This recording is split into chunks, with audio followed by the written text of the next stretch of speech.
आज हम लोग इस क्लास में अपना एनर्जी कंजर्वेशन का पूरा रिवीजन करेंगे।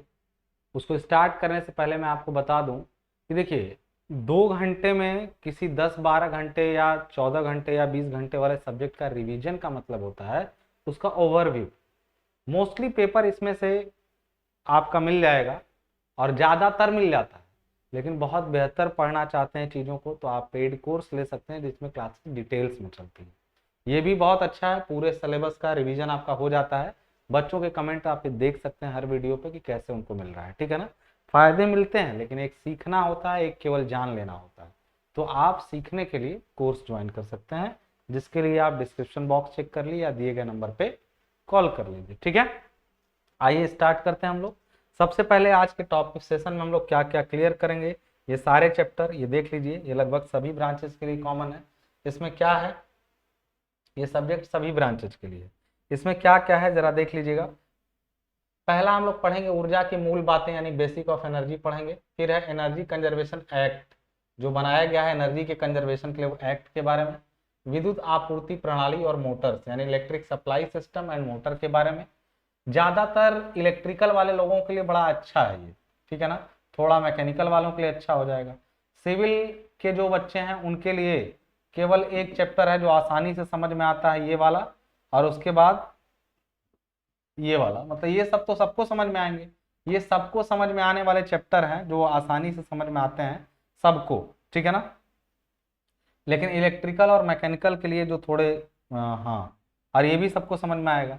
ये 3-4 चैप्टर जो है ना थोड़े से दिक्कत करते हैं जो नॉन सिविलियंस हैं, या फिर जो बच्चे इलेक्ट्रिकल मैकेनिकल के लिए उनके लिए अच्छा है। इलेक्ट्रिकल के लिए ज्यादा फायदा है, क्योंकि इलेक्ट्रिकल में ही ना ऊर्जा का सबसे ज्यादा काम कहाँ होता है, पावर सप्लाई में। और पावर सप्लाई किसके जिम्मे है, इलेक्ट्रिकल वालों के। तो ज्यादा अच्छा उनके लिए ये साबित हुआ है, ठीक है। चलिए अब 1 बाय 1 देखते हैं। सबसे पहला क्या कहता है हम लोगों से, ठीक है। पहला ऊर्जा की मूल बातें यानी पहला चैप्टर हम लोग स्टार्ट करने जा रहे हैं, बेसिक ऑफ एनर्जी। और उसमें हम लोग के लिए सबसे पहले जो पूछा गया है वो क्या पूछा गया है, आइए देखते हैं। सबसे पहला क्वेश्चन यही पूछ दिया कि ऊर्जा का वर्गीकरण कीजिए, ठीक है ना। मतलब एनर्जी का क्लासिफाइड एनर्जी। और बोला है कि उसमें आंसर दिया है कि ऊर्जा का वर्गीकरण माने ऊर्जा को 2 भागों में वर्गीकृत किया जा सकता है। कौन कौन से हैं तो देख लीजिए। सबसे पहले इसमें कौन कौन से आते हैं। पहला आता है प्राइमरी, प्राइमरी ऊर्जा और प्राथमिक ऊर्जा या द्वितीयक ऊर्जा। इसको प्राइमरी एनर्जी और इसको सेकेंडरी एनर्जी। अब प्राइमरी एनर्जी क्या होती है, प्राथमिक ऊर्जा स्रोतों को सीधे इस्तेमाल किया जा सकता है क्योंकि वो प्राकृतिक वातावरण में उपस्थित होते हैं। प्राइमरी ऊर्जा सोर्स क्या है, जैसे अभी देख लीजिएगा कोयला है, देखिए यहाँ पे अभी बताते हैं, दिखाते हैं। उपस्थित अर्थात दिखाई देते हैं, जैसे कोयला है, तेल है, प्राकृतिक गैस है, लकड़ी, परमाणु ईंधन यानी यूरेनियम जिसको बोलते हैं, सूरज, हवा, ज्वार, पहाड़ी झीलें जिनसे पन बिजली, मतलब पहाड़ी झीलों का मतलब यहाँ पे उनकी ऊंचाई का प्रयोग करके पानी से हम लोग हाइड्रो पावर प्लांट पे बिजली जनरेट करते हैं। और पृथ्वी की उष्मा को भूतापीय ऊर्जा की आपूर्ति करती है। ये सब प्राइमरी एनर्जी है। जबकि सेकेंडरी एनर्जी को परिवर्तन से माध्यमिक स्रोत निकलते हैं, जैसे उदाहरण के लिए पेट्रोल जो कच्चे तेल और विद्युत ऊर्जा के उपचार से प्राप्त होता है, ठीक है ना। यानी पेट्रोल हमारे लिए प्राइमरी सोर्स नहीं, डायरेक्टली पेट्रोल हमें नहीं मिल पाता है। ये ऐसा ऊर्जा सोर्स है जो किसी न किसी प्राइमरी सोर्स से बना हुआ। प्राइमरी सोर्स क्या था, जो हमारा क्रूड ऑयल था ना, पेट्रोलियम, उससे हमारा ये बना हुआ है। तो इसलिए ये एक तरह का क्या है, सेकेंडरी सोर्स है। इसके अलावा था यांत्रिक ऊर्जा, रासायनिक संयंत्रों और परमाणु संयंत्र रूपांतरण से प्राप्त होता है। अब अच्छा, ये सब जैसे इलेक्ट्रॉनिक ऊर्जा जो होती है, इलेक्ट्रॉनिक ऊर्जा वो विद्युत प्लांटों द्वारा किया जाता है, उत्पादन जो है विद्युत प्लांटों द्वारा किया जाता है।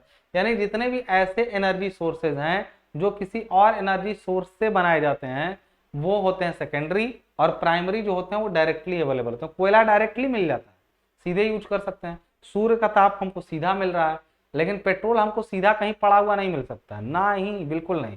रिफाइनरीज में रिफाइन करने के बाद ही पेट्रोल हम तक पहुंचता है, ठीक है। उसके बाद बात करते हैं हम लोग, दूसरा क्वेश्चन और पूछा है क्योंकि ये चैप्टर पहला वाला काफी इंपॉर्टेंट है। इसमें पूछ रहा है दूसरा क्वेश्चन कि अक्षय ऊर्जा या नवीनीकरण ऊर्जा यानी रिन्यूएबल एनर्जी पर संक्षिप्त टिप्पणी लिखिए। रिन्यूएबल एनर्जी क्या होती है इसके बारे में बता। रिन्यूएबल मतलब जो एनर्जी क्या की जा सके, रिन्यू की जा सके। जैसे क्या है देखिएगा, अक्षय ऊर्जा में वे सारी ऊर्जाएं शामिल हैं जो प्रदूषक कारक नहीं है। जिन ऊर्जाओं से प्रदूषण नहीं होता है वो सारी जो होती है ना रिन्यूएबल होती है, ठीक है। जिनके स्रोत का क्षय नहीं होता है, या जिनके स्रोत का पुनः भरण होता रहता है। जैसे सौर ऊर्जा, सूर्य की ऊर्जा, हमें सौर ऊर्जा आजकल हर चीज पे जोर दिया जा रहा है। सौर ऊर्जा ऐसी ऊर्जा है जो ना खत्म होने वाली है और ना तो उससे कोई प्रदूषण होता है। और जो पेट्रोल की ऊर्जा है ना, वो रिन्यूएबल नहीं है, वो नॉन रिन्यूएबल एनर्जी है। और जबकि हम लोग सबसे ज्यादा डिपेंड उसी पर हो चुके हैं, तो हम लोग को इसीलिए समय के साथ रिन्यूएबल एनर्जी की तरफ क्या हो रहा है, झुकाव हमारा बढ़ रहा है। ठीक है, तो ये ऊर्जा शामिल, जो प्रदूषक यहाँ लिखा है जिनके स्रोत पुनः भरण, मतलब वो अपने आप उनमें आता रहता है। सौर ऊर्जा, पवन ऊर्जा, जल विद्युत ऊर्जा, ज्वार भाटा से प्राप्त ऊर्जा, बायोमास, जैव ईंधन मतलब फ्यूल, फॉसिल फ्यूल जो है आदि नवीनीकरण या अक्षय ऊर्जा के कुछ उदाहरण है। अक्षय ऊर्जा का महत्व क्या है? अक्षय का मतलब यहाँ पर रिन्यूएबल है, आप समझ जाइएगा। अक्षय ऊर्जा का विकास प्रमुख स्तंभ है। अक्षय विकास का मतलब होता है अगर रिन्यूएबल एनर्जी जो है ना, वो रिन्यूएबल डेवलपमेंट का मुख्य का मतलब रीजन है। अक्षय ऊर्जा ऊर्जा का ऐसा विकल्प है जो असीम है, मतलब लिमिटलेस है। सूर्य की ऊर्जा कभी खत्म नहीं होगी, यदि हम उसका प्रयोग करना ठीक से समझ गए तो सूर्य की ऊर्जा कभी खत्म नहीं होगी। ऊर्जा का पर्यावरण से सीधा संबंध है। ऊर्जा के परंपरागत साधन जैसे क्या है, कोयला है, पेट्रोलियम है, ये सब है, सीमित मात्रा में है ये सब। साथ साथ पर्यावरण के लिए हानिकारक भी है, जलते हैं ये सब तो पर्यावरण का नुकसान। दूसरी तरफ ऊर्जा के ऐसे विकल्प हैं जो जो पूर्णीय मतलब कंप्लीट है तथा जो पर्यावरण को कोई हानि नहीं पहुंचाते हैं। ये सब किसके एग्जाम्पल हैं? ये रिन्यूएबल एनर्जी के हैं। इसी तरीके से यदि हम लोग बात गैर गैर ऊर्जा स्रोत, गैर अक्षय ऊर्जा की बात करें, यानी नॉन रिन्यूएबल एनर्जी की बात करें, तो उस पर भी टिप्पणी लिखनी है। अब चाहे टिप्पणी लिखने के लिए आए, चाहे बोल दे कि रिन्यूएबल और नॉन रिन्यूएबल एनर्जी में अंतर बताइए, तो दोनों में डिफरेंस, आप जब दोनों के बारे में जानते हैं तो डिफरेंस बना लीजिएगा अपने आप से। नॉन रिन्यूएबल एनर्जी, ऊर्जा प्रकृति में स्वतंत्र रूप से मौजूद है, लेकिन उसमें कुछ ऐसे असीमित मात्रा मौजूद है जो कभी समाप्त नहीं हो सकती, उसे नवीनीकरण कहते हैं या अक्षय ऊर्जा कहा जाता है। जबकि बाकी ऊर्जा सीमित मात्रा में उपलब्ध है, जिसे बनने में तो कई साल लग जाते हैं लेकिन समाप्त एक दिन में हो जाते हैं। इन्हें गैर नवीनीकरण या अनवीनीकरण ऊर्जा संसाधन कहा जाता है। गैर नवीनीकरण में क्या क्या आएगा? जैसे कोयला है, कच्चा तेल है, प्राकृतिक गैस, यूरेनियम से प्राप्त होने वाली ऊर्जा है। जीवाश्म ईंधन मुख्य रूप से कार्बन से बनता है। जीवाश्म मतलब फॉसिल फ्यूल्स, जो सड़ने गलने से बनता है तेल ना, जानवरों के या पौधों के, उसको बोलते हैं, वो कार्बन से बनता है। गैर नवीनीकरण ऊर्जा यानी नॉन रिन्यूएबल एनर्जी संसाधनों को पुनः उपयोग नहीं किया जा सकता, अर्थात इनका एक बार उपयोग करने के बाद पुनर्नवीनीकरण करोड़ों साल तक नहीं किया जा सकता। गैर नवीनीकरण ऊर्जा संसाधनों में जीवाश्म ईंधन से प्राप्त ऊर्जा और परमाणु ऊर्जा शामिल है। बता दिया गया कि कौन कौन शामिल हैं, और इनका मुख्य गुण यह है कि इनको रिन्यू नहीं किया जा सकता, इनको बनने में सालों लगते हैं। पेट्रोलियम बनने में, क्रूड ऑयल सालों लगते हैं, करोड़ों साल लगते हैं, सालों नहीं करोड़ों साल लगते हैं। और ये तुरंत क्या होता है, क्योंकि आप इसका प्रोसेस ये, अच्छा ये सब टॉपिक आप ऑलरेडी पढ़े हुए हैं, बस मैं आपको याद दिला रहा हूँ। ये सब टॉपिक आप ऑलरेडी क्लास 9th 10th में 8th में पढ़े हुए हैं, इन सब के बारे में मैं बस केवल आपको याद दिला रहा हूँ। समझ रहे हैं बात को ना? सब याद दिला रहा हूं अभी का, कुछ आगे हो सकता है समझने वाला मिले, तो अभी तक सब आप जानते हैं। अगला क्या है, कह रहा है जलवायु पर मतलब हमारे क्लाइमेट पर। क्लाइमेट मतलब होता है हमारे मौसम, समझिए आसपास का वातावरण के ऊपर ऊर्जा के उपयोग का क्या प्रभाव पड़ता है। हम जब कोई भी ऊर्जा का उपयोग करते हैं तो रिन्यूएबल एनर्जी का तो हमारे क्लाइमेट पर ज्यादा असर नहीं पड़ता है, लेकिन नॉन रिन्यूएबल एनर्जी का, नॉन रिन्यूएबल का मतलब जो पेट्रोल ये सब जला रहा है ना, उनका काफी असर पड़ता है हमारे क्लाइमेट पर। देखिए, सूर्य से प्राप्त होने वाली ऊर्जा और उसके हाथ के बीच का संतुलन हमारे पृथ्वी की जलवायु का निर्धारण, ताप संतुलित निर्धारित करती है। यह ऊर्जा हवाओं, समुद्र धारा, सूर्य से भी जो ऊर्जा मिलती है, सूर्य से यदि उष्मा ऊर्जा न मिले तो बादल नहीं बनेंगे, बारिश भी नहीं होगी। यानी यदि सूर्य से मिलने वाली जो ऊर्जा है वो ऊर्जा न मिले तो क्या हमारा मौसम चेंज होगा? पूरा खराब हो जाएगा काम। तो यानी सूर्य से प्राप्त ऊर्जा तथा उसके हास मतलब उसमें कमी के बीच का संतुलन ही हमारे पृथ्वी की जलवायु का निर्धारण और तापमान संतुलन निर्धारित करती है। यह ऊर्जा हवाओं, समुद्र धाराओं और अन्य तंत्र द्वारा विश्व भर में वितरित हो जाती है तथा अलग अलग क्षेत्रों की जलवायु को प्रभावित करती है। कारक जो जलवायु, देखिए कारक यानी वो फैक्टर जो जलवायु में परिवर्तन के जिम्मेदार होते हैं, उनमें सौर विकिरण में बदलाव, पृथ्वी की कक्षा में बदलाव, महाद्वीपों की परावर्तकता में बदलाव, वातावरण, महासागरों, पर्वत निर्माण और महाद्वीपीय बहाव तथा ग्रीन हाउस की सांद्रता में परिवर्तन आदि शामिल है। जलवायु परिवर्तन के अंदरूनी, अच्छा जलवायु परिवर्तन का मतलब केवल नुकसान ही नहीं होता, ये भी जान लीजिए। जलवायु परिवर्तन कई बार अच्छा भी हो जाता है, कई बार बुरा भी हो जाता है। तो जलवायु परिवर्तन केवल प्रदूषण ही नहीं होता है, क्लाइमेट में अच्छा भी चेंज आ सकता है, ये भी जान लीजिएगा। जलवायु परिवर्तन के अंदरूनी तथा बाहरी कारक हो सकते हैं। अंदरूनी कारकों में जलवायु प्रणाली के भीतर ही प्राकृतिक क्रियाओं में हो रहे परिवर्तन शामिल है, जैसे कि ऊष्मक परिसंचरण। वहीं बाहरी कारकों में कुछ प्राकृतिक, एक चीज मैं आपको बता दूं, ये चीजें समझने से अच्छा है बस इतना जान लीजिएगा कि हमारे जितने भी एनर्जी यूजेज हैं, जैसे हम सौर ऊर्जा की बात करें तो सौर ऊर्जा का हम नहीं, सौर ऊर्जा के न होने से मौसम बिगड़ेगा, पानी का न तो इवेपोरेशन हो पाएगा, प्लस हम जो ऊर्जा, ये तो केवल सौर ऊर्जा की बात किया है, हम जो जो ऊर्जाएं प्रयोग करते हैं बिजली के रूप में, वो ठीक है, बिजली के उपयोग से कोई प्रदूषण नहीं होता है, बहुत कम नाम मात्र का। लेकिन जितने भी जो फॉसिल फ्यूल्स हैं, फॉसिल फ्यूल्स का मतलब जो जीवाश्म ईंधन है, जैसे पेट्रोल एक जीवाश्म ईंधन है, ठीक है ना, पेट्रोल वगैरह ऑर्गेनिज्म के सड़ने गलने से और उनके दबने से बाद में बनते हैं, ठीक है। तो ये सब जो होते हैं ना, वो सब भी हमारे क्लाइमेट पर एक बैड इंपैक्ट डालते हैं, यानी एक प्रदूषक का, पॉल्यूटेंट का काम करते हैं, ठीक है। तो जलवायु पर ऊर्जा का उपयोग पड़ता है, जो ऊर्जा का प्रयोग करेंगे उसका वैसा असर जलवायु पर पड़ेगा, ठीक है। अब बात करते हैं हम लोग, फिर से क्वेश्चन पूछा सौर ऊर्जा पर टिप्पणी लिखना है। सौर मतलब जो सूर्य से मिलने वाली ऊर्जा है, अब आप जानते इसको भी है लेकिन एक बार रीडिंग लगा लेते हैं हम लोग। सौर ऊर्जा यानी सोलर एनर्जी, जैसे सौर ऊर्जा वह ऊर्जा है जो सीधे सूर्य से प्राप्त की जाती है। सौर ऊर्जा ही मौसम एवं जलवायु का परिवर्तन करती है, यही धरती पर सभी प्रकार के जीवन, पेड़ पौधे और जीव जंतुओं का सहारा है। वैसे तो सौर ऊर्जा को विविध प्रकार से प्रयोग किया जाता है, किंतु सूर्य की ऊर्जा को विद्युत ऊर्जा में बदलने का मुख्य रूप से सौर ऊर्जा के रूप में जाना जाता है, ठीक है ना। यानी सौर ऊर्जा को मुख्य रूप से हम इसीलिए जानते हैं कि ये विद्युत ऊर्जा में बदली जा सकती है। प्रत्यक्ष रूप से हम सूर्य की ऊर्जा का प्रयोग तभी कर सकते हैं, सूर्य वैसे तो बहुत काम करता है, लेकिन हम लोग जब बिजली बत्ती या ऊर्जा की बात करते हैं तो हम असल में सौर ऊर्जा को इलेक्ट्रिसिटी में चेंज कर रहे होते हैं, ठीक है ना। सूर्य की ऊर्जा को दो प्रकार से विद्युत ऊर्जा में बदला जा सकता है। पहला, प्रकाश विद्युत सेल की सहायता से। प्रकाश विद्युत सेल में लाइट के कुछ सेल लगे रहते हैं जो चार्ज होते हैं लाइट की मदद से। और दूसरा, किसी तरल पदार्थ को सूर्य की उष्मा से गर्म करने के बाद इससे विद्युत जनरेटर चलाया जाता है। सौर ऊर्जा सबसे अच्छी ऊर्जा है, यह भविष्य में उपयोग करने वाली ऊर्जा है। सूर्य से सीधे प्राप्त होने वाली ऊर्जा में कई खास विशेषताएं हैं जो इस स्रोत को आकर्षक बनाती हैं। इनमें इसका अत्यधिक विस्तरित होना, अप्रदूषणकारी होना। खास बातें क्या हैं कि यह बहुत ज्यादा है, साथ साथ अप्रदूषणकारी है सौर ऊर्जा, और अक्षुण होना, अक्षुण मतलब कभी खत्म ना होने वाली है, ठीक है ना। सौर ऊर्जा जो रोशनी व उष्मा दोनों के रूप में प्राप्त होती है, सोलर एनर्जी से लाइट और हीट दोनों मिलता है, का उपयोग कई प्रकार से हो सकता है। सौर ऊर्जा का उपयोग अनाज को सुखाने, जल उष्मन, पानी को गर्म करने, खाना पकाने, प्रशीतन यानी कूलिंग, जल परिष्करण, इन सब कार्यों में किया जाता है। एक चीज जान लीजिए, दूरभाष, टेलीविजन, रेडियो आदि चलाए जा सकते हैं इलेक्ट्रिसिटी से, तथा पंखे व जल पंप आदि भी चलाए जा सकते हैं सूर्य ऊर्जा से डायरेक्टली नहीं, मतलब इनको इलेक्ट्रिसिटी में कन्वर्ट करके, ठीक है। अब बात करते हैं अगला, हम लोगों से क्या पूछा है, पवन ऊर्जा। जैसे सूर्य ऊर्जा उसी तरह पवन ऊर्जा। पवन का मतलब होता है कि हवा, देखो कहीं भी कोई काम हो रहा है ना, तो मतलब वहां पे ऊर्जा है, हम चाहे तो उससे अपना काम करवा लें। जब हवा चल ही रही है तो क्यों ना उससे कुछ और चलवा लें, और जब कुछ और चलेगा तो हमारा काम होगा, यही बात ना। तो पवन ऊर्जा यानी विंड एनर्जी क्या कहती है, करा कि भारत में अपारंपरिक मतलब नॉन कन्वेंशनल ऊर्जा स्रोत में पवन ऊर्जा का मुख्य स्थान है। पवन ऊर्जा एक ऐसे स्रोत के रूप में उभर कर आया है जो ऊर्जा की आवश्यकता उपलब्धता के मध्य अंतर को कम करने में सहायक होगा, मतलब काफी कम कर देगा, ये जितना आपको डिमांड है वो पूरी होने लगेगी।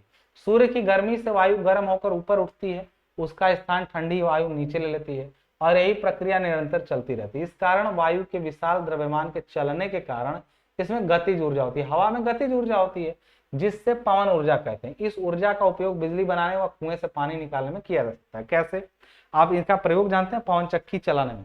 जैसे कोई बड़ा बड़ा ब्लेड लगा दिया जाए और हवा चलने से वो ब्लेड चलने लगे, अब ब्लेड चलने से शाफ्ट घूमे और शाफ्ट को जनरेटर से जोड़ दिया जाए, सिंपल टरबाइन की तरह यूज कर सकते हैं इसको। यदि टरबाइन आप जानते हैं, पानी से टरबाइन घुमाते थे तो हवा से भी तो घुमा सकते हैं, ठीक है। इसके क्या क्या लाभ है, इस ऊर्जा का भंडार असीमित है, मतलब विंड एनर्जी कभी खत्म नहीं होने वाली है। पवन ऊर्जा एक ऐसा स्रोत है जो वायु प्रदूषण नहीं फैलाता, नहीं फैलाएगा। पवन ऊर्जा मितव्ययी है, पैसा नहीं लगता है इसमें, क्योंकि इनपुट रूपी विंड की कमी नहीं है। यानी बाकी जगह पर हमको ऊर्जा चाहिए, जैसे हमें बिजली चाहिए जनरेटर चलाना है तो पेट्रोल डालिए, उसमें डीजल डालिए, तो उनसे प्रदूषण भी होगा प्लस महंगा भी है, और ये महंगा भी नहीं है। हानियां क्या है? पवन ऊर्जा पवन के बहने की गति पर निर्भर करती है। पवन धीरे बहेगा तो पवन ऊर्जा से प्राप्त शक्ति कम होगी। पवन ऊर्जा का फार्म बनाने में अधिक व्यय होता है। शुरुआत में पवन ऊर्जा से इलेक्ट्रिसिटी में कन्वर्जन जो किया जाता है वो शुरुआती में बहुत महंगा खर्च होता है, और पवन चक्की से पंछियों को खतरा रहता है। पवन चक्की मतलब जो ब्लेडें घूमती है ना, उससे पंछियों को खतरा रहता है। क्योंकि पानी से जब ब्लेड घुमाना था तब तो उसको केसिंग में बंद कर दिए थे, लेकिन हवा से ही घुमाना है तो उसको बंद कर देंगे यदि चारों तरफ से, तो ब्लेड घूम भी नहीं पाएगी, और ऐसे ब्लेड घूम रही है तो पंछी कटेंगे, मरेंगे बेचारे। तो ये है, ठीक है। अगला चैप्टर है ऊर्जा संरक्षण एवं ऊर्जा संरक्षण अधिनियम। मतलब हम लोग बात करेंगे एनर्जी कंजर्वेशन एक्ट के बारे में। पहला क्वेश्चन आ गया उभर के, ऊर्जा प्रबंधन पर संक्षिप्त टिप्पणी लिखिए, ठीक है ना। देखिए ये सब ऐसे क्वेश्चन हैं जो आसान टाइप के हैं, लेकिन पेपर को यदि आपको फंसाना रहेगा तो वो किसी एक्ट के मुख्य बातों को पूछ देगा। मतलब कहने का मतलब होता है कि किसी एक्ट में क्या क्या कहा गया वो पूछ देगा। पेपर का लेवल डिसाइड करता है, बट हाँ अगर आप पूरा सुनते हैं तो कुछ न कुछ तो बोल के आएंगे, ठीक है ना। तो इसलिए सुनिएगा, ऊर्जा प्रबंधन पर संक्षिप्त टिप्पणी। ऊर्जा प्रबंधन क्या है? और एक होता है एनर्जी कंजर्वेशन, एक होता है मैनेजमेंट, और एक था कंजर्वेशन मतलब तो बचाना हुआ, अब मैनेजमेंट का मतलब मैनेज करना हुआ। जैसे हमारे पास पैसा है, हम कहाँ, हमारे पास 100 रुपए मिले थे, या तो हम उस 100 रुपए में से ज्यादा बचाएं, कम खर्चा करें, 60-70 रुपए खर्च करें, बाकी बचा लें। और दूसरा चीज हुआ कि 100 रुपए है तो उसको ठीक से यूज करें, यूज तो करें पूरा 100 रुपए, लेकिन ठीक से यूज करें। तो मैनेजमेंट मतलब उसको ठीक से यूज करना, और कंजर्वेशन मतलब ज्यादा से ज्यादा बचाने की कोशिश करना। दोनों अलग अलग चीजें हैं, ठीक है। अभी बात करेंगे प्रबंधन की, यानी मैनेजमेंट की। ऊर्जा प्रबंधन में ऊर्जा उत्पादन और ऊर्जा खपत इकाइयों की योजना और संचालन शामिल है। उद्देश्य संसाधन संरक्षण, जलवायु संरक्षण और लागत की बचत करना है, जबकि उपयोगकर्ताओं की उनकी आवश्यक ऊर्जा तक स्थायी पहुंच होती है। यह पर्यावरण प्रबंधन, उत्पादन प्रबंधन और अन्य स्थापित व्यवसायिक कार्यों के साथ निकट से जुड़ा हुआ है। इसको छोड़िए, मुख्य बात यहां से ऊर्जा प्रबंधन के बारे में पूछा, मुख्य बात यहां से है ऊर्जा प्रबंधन पर्यावरणीय और आर्थिक उद्देश्यों को ध्यान में रखते हुए आवश्यकताओं को पूरा करने के लिए उपकरणों की खरीद, उनका रूपांतरण, वितरण और उपयोग का सक्रिय, संगठित और व्यवस्थित समन्वय है। मतलब हम ऐसे तरीके से उपकरणों का प्रयोग करें और ऊर्जा का रूपांतरण करें ताकि हम लोग का जो है आवश्यकता पूरी करने भर का काम हो जाए।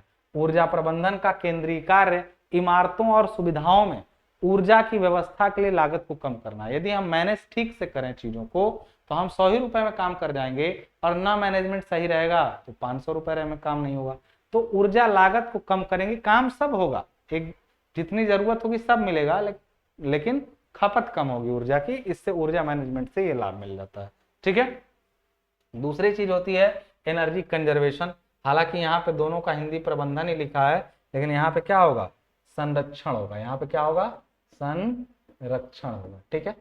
ये कह रहा है कि प्रबंधन का अर्थ है ऊर्जा का बचाव, यहाँ पे गलत है, ऊर्जा ये बचाव नहीं, प्रबंधन नहीं, संरक्षण का अर्थ है। यहाँ पे रहेगा ऊर्जा संरक्षण का अर्थ है ऊर्जा का बचाव। उसमें तो मैनेज करना था, इसमें बचाव। ऊर्जा के सभी स्रोतों जैसे पेट्रोल, लकड़ी, बिजली आदि सभी सीमित है, सीमित मतलब कम है, और अगर हम लोग ऐसे ही बहुत तेजी से इनका उपयोग करते रहे तो जल्दी ही एक दिन ऐसा समय आएगा जब ये सभी संसाधन खत्म हो जाएंगे। आपको जो मेन बैच में पढ़ाया था एनर्जी कंजर्वेशन, उसमें ये भी बताया था कि कितना कितना बचा है, कितने कितने सालों का कोयला पूरी दुनिया में बचा है। उससे ज्यादा समय तक हम कोयला नहीं, अब हमारे पास बचा नहीं है ज्यादा, उसके पहले हमको दूसरा उपाय ढूंढ लेना कि हम लोग क्या चलाएंगे। पेट्रोल कितने सालों तक का बचा है, सबका हिसाब हो चुका है। कई ईंधन केवल अगले 50 साल के लिए अवेलेबल है या 30 साल के लिए, उससे ज्यादा नहीं मिलेंगे वो ईंधन। इसलिए ऊर्जा के इन सभी संसाधनों का बचाव करना ही होगा। ऊर्जा संरक्षण से पैसा, वक्त और पर्यावरण सभी को बचाया जा सकता है।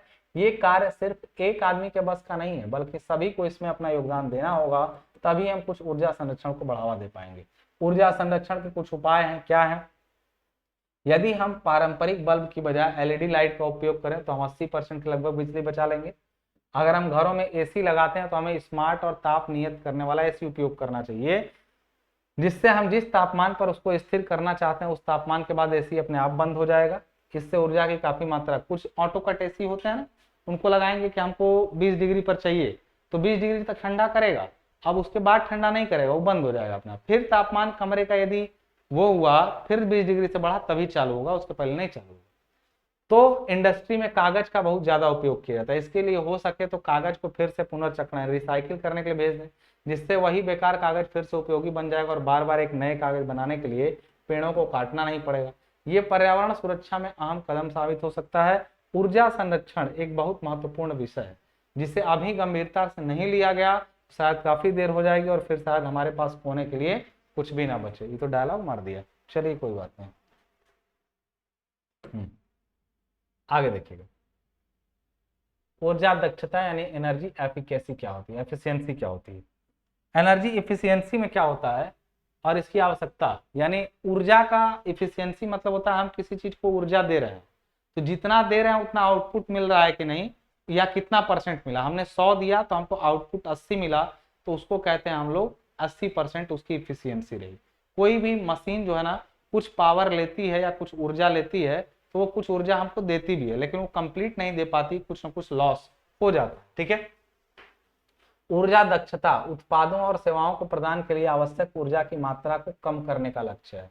हम जितनी एफिशिएंसी बढ़ाएंगे, जैसे हम एफिशिएंसी ज्यादा यूज करें, मतलब ज्यादा से ज्यादा हम आउटपुट ले पाए, तो कम ही की जरूरत पड़ेगी, ठीक है ना, कम ही सामान लगाना पड़ेगा, तो आउटपुट हमें ज्यादा मिल जाएगा, ठीक है ना।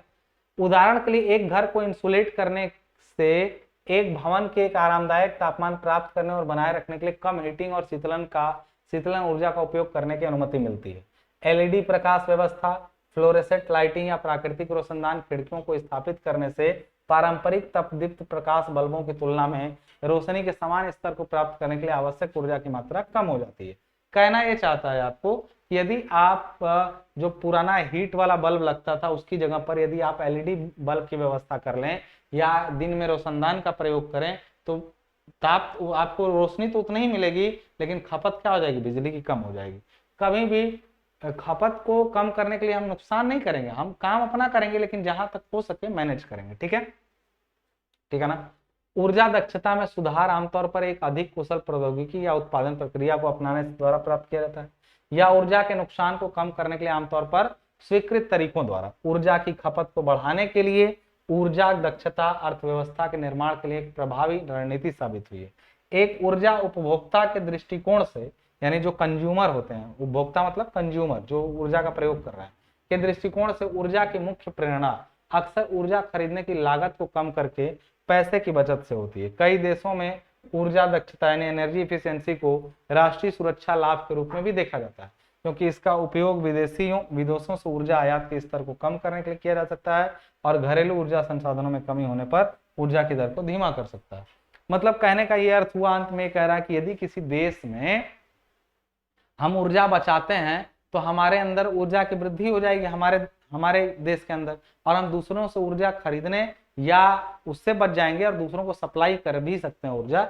ये अंतिम बात थी इसकी जो इसने बोला, ठीक है ना। अब एक चीज इसी के साथ में आई कि स्टार रेटिंग की क्या अवधारणा है। कभी देखे हैं फ्रिज पर, एसी पर स्टार बने होते हैं कि पूछते हैं आप जाके दुकान पे कि कितने स्टार का एसी है या कितने स्टार का ये है, तो इसी चीज को यहाँ समझना है। ठीक है, कह रहा है कि स्टार रेटिंग योजना अलग अलग उत्पादों निर्मित एवं आयातित, निर्मित मतलब जो बनाए गए हैं और आयातित मतलब जो इंपोर्ट हुए हैं, यानी मैन्युफैक्चर्ड एंड इंपोर्ट, तथा कई वर्षों में इकट्ठे उत्पादों के लिए अलग अलग होती है। सभी उपकरणों में रेफ्रिजरेटर की लेवलिंग समझना सबसे आसान होता है, क्योंकि वो किलोवाट घंटा के अनुमानित वार्षिक खपत पर आधारित होते हैं। अगर आप KWH यानी किलोवाट घंटा को बिजली की औसत लागत से गुणा कर दें, तब आपको वार्षिक खपत और उसके सटीक मूल्य का अंदाजा लग जाएगा। रेफ्रिजरेटर के स्टार न केवल ऊर्जा के इस्तेमाल पर बल्कि रेफ्रिजरेटर की क्षमता पर भी निर्भर करते हैं। एक सूत्र जिसमें वार्षिक ऊर्जा का उपयोग कांस्टेंट गुणांक, समायोजित भंडारण मात्रा, कांस्टेंट फिक्स्ड अलाउंस का संयुक्त रूप से इस्तेमाल कर हम एक रेफ्रिजरेटर की स्टार रेटिंग की गणना कर सकते हैं। अब रेफ्रिजरेटर कितना अच्छा है वो इसलिए हमेशा सलाह दी जाती है कि दो रेफ्रिजरेटर के बीच तुलना करने से पहले लेबल में रेफ्रिजरेटर का निर्माण वर्ष कौन सा है, उसकी प्रायोजकता का वर्ष भी जांच अवश्य कर लें। इन लेबलों का ब्यौरा BEE यानी ब्यूरो ऑफ एनर्जी इफिशियंसी अपनी वेबसाइट पर उपलब्ध विभिन्न दस्तावेजों के माध्यम से अधिक विस्तार पूर्वक समझाती है। लेबलिंग कार्यक्रम के बारे में एक अतिरिक्त पहलू यह भी होता है कि वह हर वर्ष अपडेट किया जाता है। बात समझ रहे हैं? किसी एक ही फ्रिज का रेटिंग हर साल सेम नहीं रह सकता है, वो पिछले साल रेटिंग अलग है तो इस बार क्या हो जाती है, अलग हो जाती है, ठीक है ना। अब अगला चैप्टर आपका आ जाता है जिसका नाम है विद्युत आपूर्ति प्रणाली और मोटर्स, यानी इलेक्ट्रिक सप्लाई सिस्टम और मोटर्स के बारे में समझना है। आइए देखते हैं। अब इलेक्ट्रिकल सप्लाई में क्या क्या हम लोगों से पूछा जा सकता है, ठीक है ना, एक अंदाजा देखिए जरा यहाँ पे। एक क्वेश्चन बनता है आपका कि विद्युत आपूर्ति प्रणाली यानी इलेक्ट्रिकल सप्लाई सिस्टम का जो है व्याख्या करिए। विद्युत शक्ति को दो विधियों द्वारा बांटा जा सकता है। दो विधियों द्वारा मतलब सप्लाई के दो तरीके होते हैं, मतलब इलेक्ट्रिक कहीं से सप्लाई हुई तो दो तरीके से सप्लाई हो सकती है। एक होता है रिंग सिस्टम या इलेक्ट्रिकल पावर डिस्ट्रीब्यूशन सिस्टम।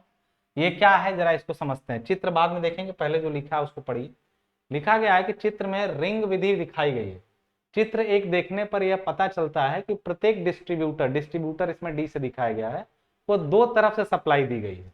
इस प्रकार यदि किसी फीडर में एक तरफ नुक्स होगा यानी कोई दिक्कत आएगी तो भी वह फीडर दूसरी तरफ से सप्लाई ले लेगा और लाइन चालू रहेगी। खराब फीडर की लाइन काटकर उसे ठीक कर सकते हैं और फिर भी दूसरी ओर से सप्लाई चालू रहेगी। ये रिंग सिस्टम है। रिंग सिस्टम में ऐसा क्या है, हर फीडर जो ये एफ है ना, उसको कम से कम दो डिस्ट्रीब्यूटर से सप्लाई मिल रही है।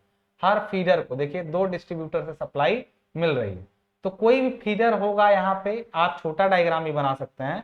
हर फीडर को एक तरफ से इस डी से सप्लाई मिल रही है, अगर गलती से इस डी से कनेक्शन कट गया तब भी इसको सप्लाई मिलती रहेगी, तो इसको बोलते हैं रिंग सिस्टम, ठीक है। दूसरा तरीका क्या होता है, पहले इसको पूरा पढ़ लें कि परंतु यदि किसी फीडर में एक साथ दो स्थानों पर फॉल्ट हो जाए, मतलब किसी फीडर में दो जगहों पर फॉल्ट हो गया, तो इस फीडर की सभी डिस्ट्रीब्यूशन लाइनें बंद करनी पड़ेंगी और फॉल्ट के अनुसार लाइन बंद करनी पड़ सकती है। इसलिए इंटरकनेक्टेड विधि प्रयोग की जाती है। दूसरा सप्लाई है इंटरकनेक्टेड विधि। इंटरकनेक्टेड में क्या होता है, इस विधि में फीडर को एक से अधिक पावर हाउस पर मुख्य सब स्टेशनों से जोड़ा जाता है। मुख्य सब स्टेशनों से जोड़ा जाता है। चित्र 2 देखने पर पता चलेगा कि जब तक किसी फीडर में दो स्थानों पर फॉल्ट नहीं पड़ेगा, उसकी सप्लाई चालू नहीं होगी, और इस प्रणाली को ग्रिड विधि भी कहते हैं। यहाँ पर बनाया गया एक फीडर है, यहाँ पे उसको दो पावर स्टेशनों से जोड़ा गया। आप देखिए ये सिंबल जो आपको नहीं समझ में आ रहा है ना, वो सिविल में नहीं है दोस्त, वो इलेक्ट्रिकल के हैं। आप ये बनाएंगे नहीं डायग्राम, केवल लिख भी देंगे बात ना, तब भी आपका नंबर कटेगा नहीं, क्योंकि ये सब सिंबल वगैरह जो है ये आपके नहीं है, ये सब आप समझ भी नहीं पाएंगे ना, तो भविष्य में इसकी आपको कोई जरूरत पड़ने वाली है, ठीक है। दूसरा कुछ पूछा है, क्या बोला है आपसे, बोला है कि विद्युत शक्ति वितरण यानी पावर जो सप्लाई है, power supply, electric power supply, या सॉरी इसको बोलेंगे electric power distribution system. Electric power distribution system में कौन कौन सी हानियां होती हैं, यानी बिजली को जब प्रवाहित किया जाता है, अच्छा पावर प्लांट से बिजली हम तक पहुंचती है, तो उस दौरान उसमें कुछ हानियां मतलब जितनी बिजली भेजी गई उतना ही हम तक पहुंच जाए जरूर नहीं है। तो देखते हैं कैसे। पहला नुकसान जो होता है वो तकनीकी होता है, मतलब रास्ते में सब स्टेशन से होके आना है, सप्लाई से होके आना है, तो उस दौरान कुछ टेक्निकल फॉल्ट की वजह से नुकसान होता है। कुछ नुकसान होता है नॉन टेक्निकल फॉल्ट से, जिसको बोलते हैं हम लोग कमर्शियल लॉस। अब देखते हैं कमर्शियल में देखिए हम चोरी कर रहे हैं बिजली, और टेक्निकल में मतलब कुछ गड़बड़ी हुआ, ठीक है ना। तो अब यहाँ पे देखते हैं तकनीकी नुकसान में कौन कौन सा है। तकनीकी नुकसान में तकनीकी हानियां, कंडक्टर में विलुप्त होने वाली ऊर्जा, ट्रांसमिशन लाइन, ट्रांसफार्मर, सब ट्रांसमिशन लाइन और वितरण लाइन, ये सब, और ट्रांसफार्मर में चुंबकीय हानियों के लिए उपयोग किए जाने वाले उपकरणों के कारण होता है। तकनीकी हानियां आमतौर पर 22.5% होती हैं और सीधे नेटवर्क विशेषताओं और संचालन के तरीके पर निर्भर करती हैं, यानी कैसे तार वार बिछाया गया उस तरीके पर ये डिपेंड करती हैं, ठीक है ना। बिजली व्यवस्था में भारी मात्रा में नुकसान प्राथमिक और माध्यमिक वितरण लाइनों में, मतलब जो लाइन चली उनमें सबसे ज्यादा नुकसान होता है, जबकि संचरण और उप संचरण लाइनों में कुल घाटे के लगभग 30% का होता है। मतलब 70%, यदि टेक्निकल लॉस टोटल है तो टोटल टेक्निकल लॉस ना 70% लगभग प्राइमरी और सेकेंडरी ट्रांसमिशन लाइन में हो जाता है, जबकि डिस्ट्रीब्यूशन में केवल 30% का लॉस होता है। तकनीकी हानियों के मुख्य कारण क्या है, लंबी वितरण लाइनें, बहुत लंबा दूरी पे है तो दूर तक ले जाने में लॉसेस हो जाते हैं। पानी का भी सुने होंगे, टंकी यहाँ है और दूर तक पानी पहुंचाएंगे तो वहां उतना पानी नहीं पहुंचेगा जितना पहुंचना चाहिए।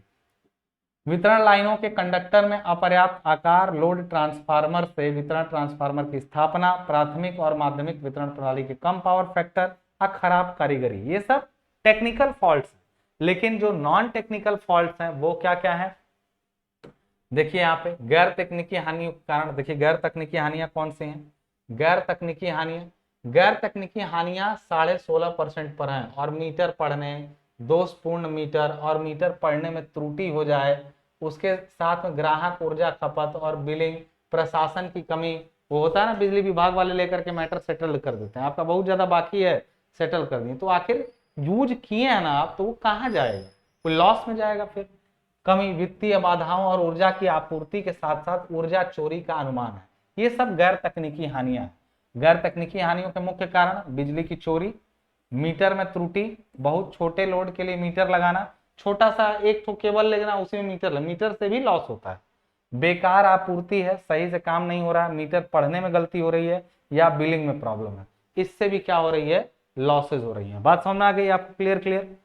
अब बात करते हैं ट्रांसफार्मर से आप क्या समझते हैं, व्याख्या करिए, ट्रांसफार्मर क्या होता है। आप लोग इसके बारे में elementary electrical and mechanical engineering में थोड़ा बहुत पढ़े होंगे, या फिर इलेक्ट्रिकल वाले लोग इसको भली भांति अच्छे से जानते होंगे, उनको इसको पढ़ने की जरूरत ही नहीं है, वो पहले से पढ़ चुके होंगे ट्रांसफार्मर को अब तक, ठीक है, बेसिक इलेक्ट्रिकल वगैरह में। अब बात करते हैं हम लोग इसमें क्या, कि ट्रांसफार्मर यह एक बिजली का स्थिर स्टैटिक अपरेटस है, जो कि अधिक एसी वोल्टेज को कम और कम अधिक करने के काम आता है। मतलब वोल्टेज को up and down, step up और स्टेप डाउन ट्रांसफार्मर का नाम सुने होंगे आप, कम करने का काम आता है। स्थिर का अर्थ है कि इसमें कोई घूमने वाला भाग नहीं होता, जैसे कि ब्रश, कंप्यूटरेटर आदि। यह यंत्र इनपुट पावर तथा आउटपुट पावर एक सा रखता है, जिससे वोल्टेज बढ़ने से करंट कम हो जाती है, दोनों और फ्रीक्वेंसी भी एक सी रहती है। बनावट कैसी होती है, ट्रांसफार्मर की बनावट में 3 मुख्य भाग होते हैं। प्राइमरी बाइंडिंग होती है, ट्रांसफार्मर की इस बाइंडिंग में हम सप्लाई देते हैं जिससे बढ़ाना या घटाना होता है। सेकेंडरी बाइंडिंग होती है, इस बाइंडिंग में हम बढ़ी हुई या घटी हुई वोल्टेज को बाहर लेते हैं। और अंतर होता है कोर विशेष प्रकार की एलॉय स्टील, जिसकी प्रतिरोधकता उच्च होती है लेकिन हिस्टेरिसिस लॉस आदि कम होते हैं, पत्तियों की बनी होती है, जिसे हम लेमिनेटेड कोर कहते हैं। तो कोर अंदर बंधा होता है, कोर के ऊपर क्या होती है, बाइंडिंग होती है। बात समझ में आ रही है ना, समझ गए तीनों पार्ट के ना ट्रांसफार्मर के, तो यही ट्रांसफार्मर क्या होता है उसके प्रकार भी समझ गए। अब हम लोग बात करेंगे सीधे सीधे कि एक ऊर्जा कुशल मोटर के गुणों की व्याख्या कीजिए। ऊर्जा कुशल का मतलब होता है एनर्जी एफिशिएंट। एनर्जी एफिशिएंट का मतलब जो ऊर्जा का ज्यादा उल्टा सीधा प्रयोग ना करे, कम से कम ऊर्जा में ज्यादा आउटपुट दे, उसको बोलते हैं ऊर्जा कुशल मोटर के गुणों की व्याख्या। उत्तर में हम लोग लिखेंगे ऊर्जा कुशल मोटर कम बिजली का उपयोग करती है। मोटर मतलब जो कम ऊर्जा का प्रयोग करे। उच्च दक्षता वाले इलेक्ट्रिक मोटर्स के लाभों का प्रभावी ढंग से मूल्यांकन करने के लिए मोटर्स की दक्षता को परिभाषित करना अनिवार्य है। एक इलेक्ट्रिक मोटर के लिए दक्षता या मैकेनिकल पावर आउटपुट व इलेक्ट्रिकल पावर इनपुट का अनुपात है। मतलब कहने का मतलब कि आपने इनपुट दिया इलेक्ट्रिकल पावर के रूप में, और मोटर क्या होती है, इलेक्ट्रिक बिजली देते हैं तो मैकेनिकल पावर हमको मिलता है। तो इनपुट आउटपुट अपॉन इनपुट का रेशियो ही इफिशियंसी होती है, कहीं भी आउटपुट अपॉन इनपुट का रेशियो ही हमेशा इफिशियंसी होते हैं। तो दक्षता बराबर mechanical power output upon electrical power input, ये आउटपुट नहीं यहाँ इनपुट होगा, ठीक है ना, यहाँ इनपुट होगा, गुणा 100 कर देंगे। तो इस प्रकार एक मोटर जो 85% तक कुशल है, कुशल मतलब एफिशिएंट है, विद्युत ऊर्जा इनपुट के 85 को यांत्रिक ऊर्जा के 85% में बदल देगी। मतलब विद्युत ऊर्जा को लेकर के इनपुट को 85% को यांत्रिक ऊर्जा में बदलेगी। मतलब हमने 100 लिया तो 85% को मैकेनिकल में कन्वर्ट कर दिया। शेष 15% विद्युत ऊर्जा को ऊष्मा रूप में विघटित किया जा सकता है, जिसका कारण मोटर के तापमान में वृद्धि है। ऊर्जा कुशल इलेक्ट्रिकल मोटर्स के नुकसान को कम करने के लिए बेहतर मोटर डिजाइन और उच्च गुणवत्ता वाली सामग्री का उपयोग करते हैं, इसलिए मोटर दक्षता में सुधार करते हैं। बेहतर डिजाइन के परिणाम स्वरूप कम गर्मी अपव्यय और कम शोर आउटपुट होता है, ठीक है। अब ये मोटर की अच्छी मोटर की बात है। ऊर्जा कुशल मोटर उच्च गुणवत्ता वाली सामग्री का उपयोग करते हैं। ऐसी तारों का यूज करिए जो हीट ना हो, तो हीट लॉसेस कम से कम हो जाएंगे। और भी जितने भी लॉसेस हैं कम करिए। उच्च क्षमता वाले अनुकूलित डिजाइन को महत्व देते हैं। स्टेटर में बड़े व्यास के तांबे के तार और रोटर में अधिक एल्युमिनियम ऊर्जा कुशल मोटर का प्रतिरोध नुकसान को कम करते हैं। रोटर और स्टेटर कोर में पतले और उच्च गुणवत्ता वाले स्टील के टुकड़े ऊर्जा कुशल मोटर को काफी कम चुंबकीकरण के नुकसान के साथ संचालित करने की अनुमति देते हैं। देखिए मोटर के अंदर बनावट उसकी आप उतना नहीं पढ़े, मैंने बार बार कह रहा हूँ, सिविल वाले लोगों को थोड़ा दिक्कत होगा, बट रट के जाओ, इसको लिख के आना जो तुमको समझ में आए, ठीक है। कॉपी खाली मत छोड़ना, मैं बार बार एक चीज बता दूं, कॉपी खाली मत छोड़ना, इसमें कॉपी खाली छोड़ोगे फंसोगे, ठीक है। उच्च गुणवत्ता वाले बियरिंग से घर्षण में कमी आती है। एक चीज जान लीजिएगा, बियरिंग मतलब जैसे मोटर जब घूमती है तो उसमें गोलियां लगी रहती हैं बियरिंग। अब एकदम स्मूथ और अच्छी क्वालिटी का रहेगा तो उतना घिसावट प्रतिरोध नहीं आएगा। कुल मिला के कम से कम रेजिस्टेंस आए, जितना हम दें उतना पूरा हमको मिल जाए, तो उसको बोलते हैं हाई इफिशिएंट मोटर। ऊर्जा कुशल मोटर आर्थिक रूप से सबसे आकर्षक है। जब बिजली की लागत या संचालन घंटे वर्ष अधिक हो जाते हैं, मोटर पूर्ण लोड पर सबसे अच्छा प्रदर्शन करता है। एक अंडर लोड मोटर ऊर्जा कुशल या पूरी तरह से लोड हुई मोटर की तुलना में कम कुशल है। ठीक है ना। अंडर लोड का मतलब होता है कि ऐसा मोटर जो जिसकी क्षमता बहुत ज्यादा हो, मतलब अगर आपको कम पानी की जरूरत है ना, तो बहुत बड़ा मोटर मत लगाइए कि अरे यार थोड़ी देर चला देंगे फट से भर जाएगा। ऐसी मोटर लीजिए जितनी क्षमता की जरूरत जहां होती है उतना, उससे बड़ा मशीन मत लीजिए, नहीं तो वो एनर्जी इफिशिएंट नहीं रहता। तो विद्युत उपयोगिताओं में ऊर्जा दक्षता, विद्युत उपयोगिताओं में ऊर्जा दक्षता यानी energy efficiency in electrical utilities. क्या होता है इलेक्ट्रिकल यूटिलिटीज? इलेक्ट्रिकल में क्या क्या चीजें आती हैं? अरे सारी चीजें आती हैं। जैसे देख लेते हैं क्या है। पंप क्या है? पहला चीज आया हमारे पास, पंप क्या है, ठीक है ना। किसी एक पंप की व्याख्या कीजिए। हमारे पास आया पंप क्या, किसी एक पंप की। पंप एक यांत्रिक युक्ति है जो गैसों व द्रवों को ढकेल कर विस्थापित करने के काम आती है, विस्थापित करने के काम आता है। दूसरे शब्दों में पंप तरल को कम दाब के स्थान से अधिक दाब के स्थान पर धकेलने का काम करता है। पंप के प्रकार देखिए, हाइड्रोलिक्स में आप लोग पढ़े होंगे, धनात्मक विस्थापन पंप, आयोगी, और उसके बाद velocity pump, gravity pump, steam pump. और ये सब पंपों के प्रकार हैं। आप हाइड्रोलिक्स में इनको पढ़े होंगे, लेकिन हमको किसी एक पंप को बताना है। हम लोग धनात्मक विस्थापन पंप के बारे में बता रहे हैं। डायग्राम नहीं है, आप लोग जानते होंगे कि धनात्मक विस्थापन पंप कैसा होता है।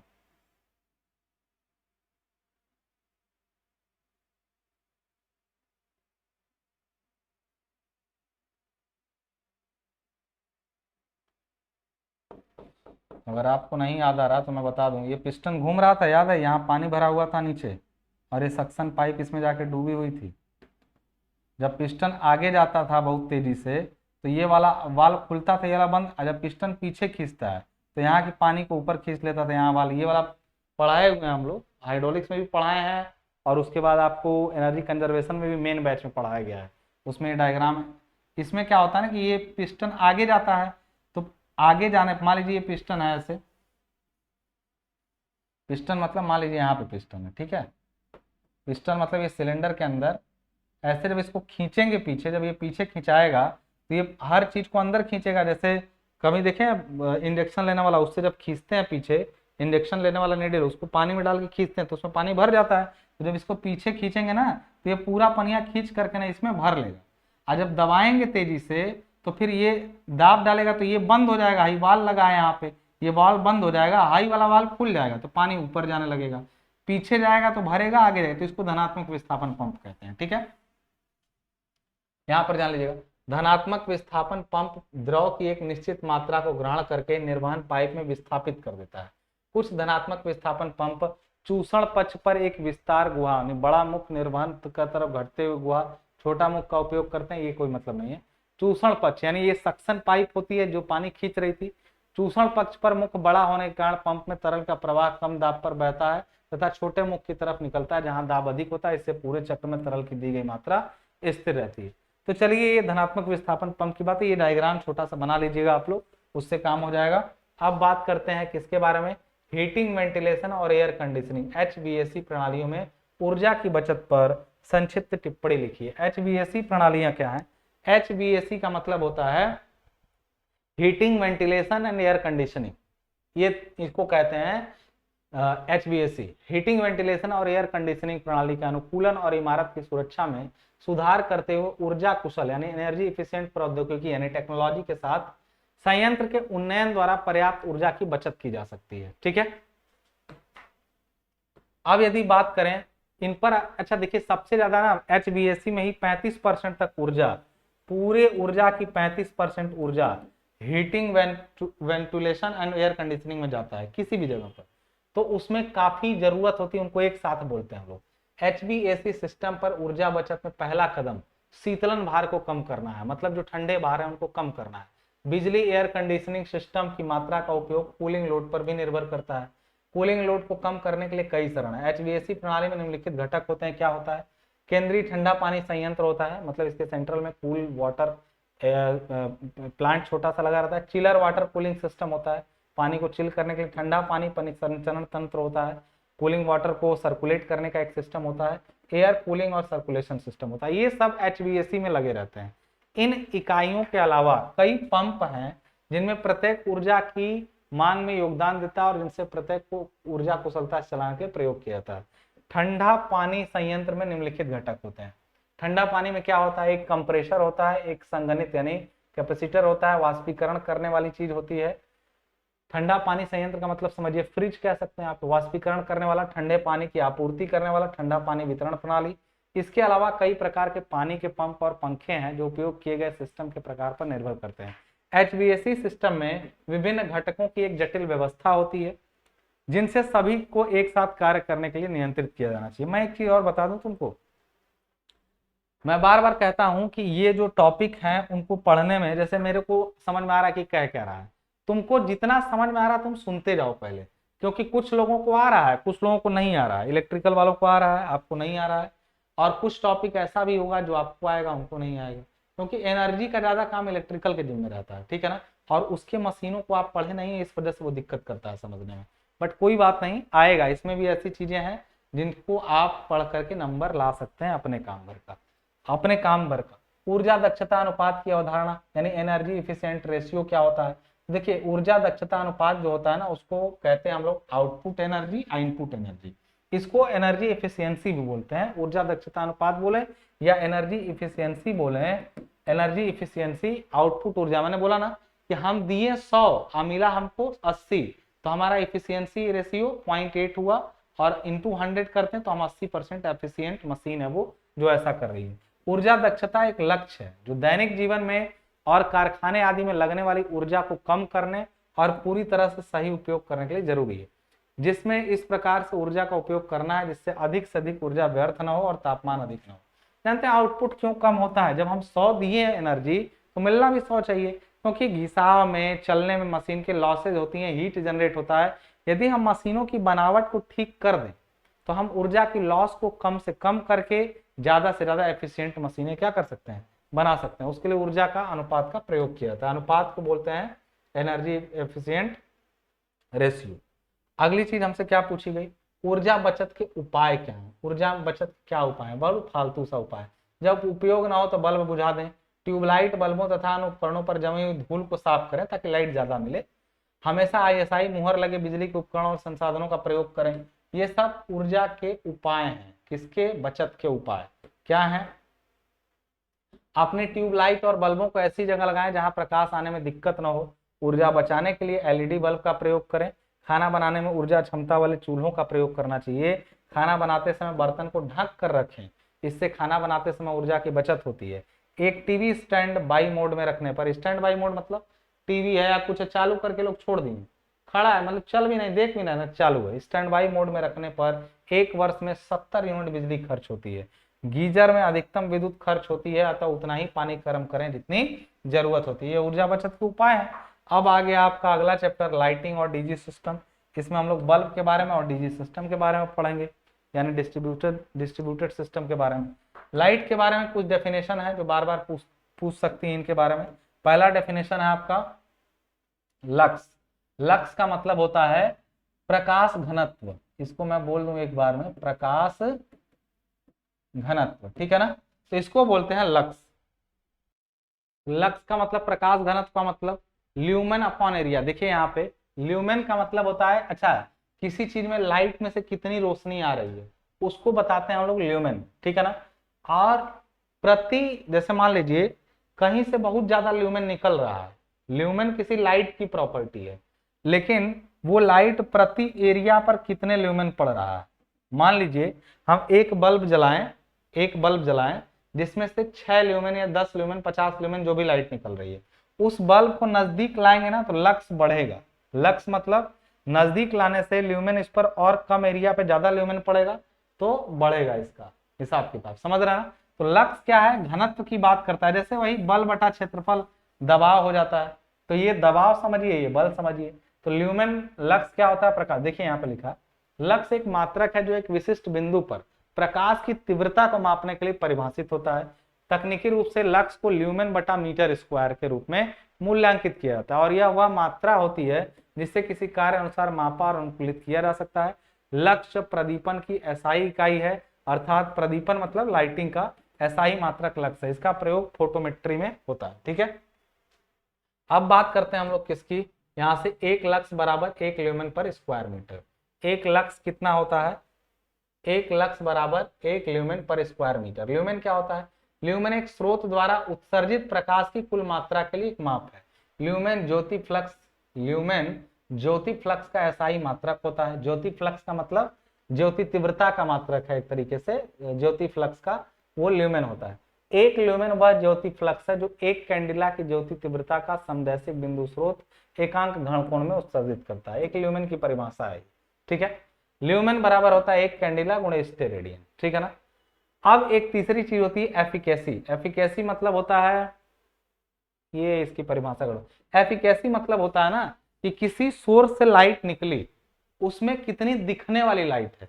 कई लाइट तो वेस्ट होती है, जो कई और तरह के प्रकाश वेस्ट हो जाते हैं, कितना उसमें विजुअल लाइट है उसको कहते हैं एफिकेसी। किसी ऊर्जा स्रोत में कितनी दिखने वाली लाइट है वही उसका क्या कहलाती है? एफिकेसी कहलाती है। इसको याद रखिएगा। जैसे एक लाइन में लिखा, आप एक लाइन में दूसरी परिभाषा लिखिए। अब वितरण पीढ़ी प्रणाली देखिए यहाँ पे, डीजी सिस्टम यानी जिसको बोलते हैं डिस्ट्रीब्यूटेड जनरेशन सिस्टम पर टिप्पणी लिखिए। वितरित पीढ़ी प्रणाली में वितरित ऊर्जा या विकेंद्रित ऊर्जा विद्युत उत्पादन और भंडारण है, जो वितरित ऊर्जा संसाधनों यानी डिस्ट्रीब्यूटेड एनर्जी रिसोर्सेज के रूप में संदर्भित विभिन्न प्रकार के छोटे ग्रिड कनेक्टेड या वितरण प्रणाली से जुड़े उपकरणों द्वारा किया जाता है।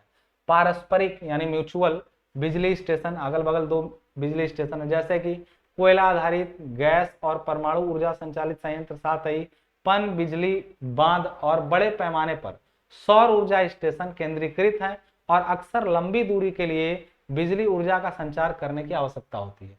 वितरित ऊर्जा संसाधन आमतौर पर छोटे हाइड्रो, बायोमास, बायोगैस, सौर ऊर्जा, पवन ऊर्जा और भूतापीय ऊर्जा सहित नवीनीकरण ऊर्जा स्रोतों का उपयोग करते हैं और तेजी से विद्युत ऊर्जा वितरण प्रणाली के लिए महत्वपूर्ण भूमिका निभाते हैं।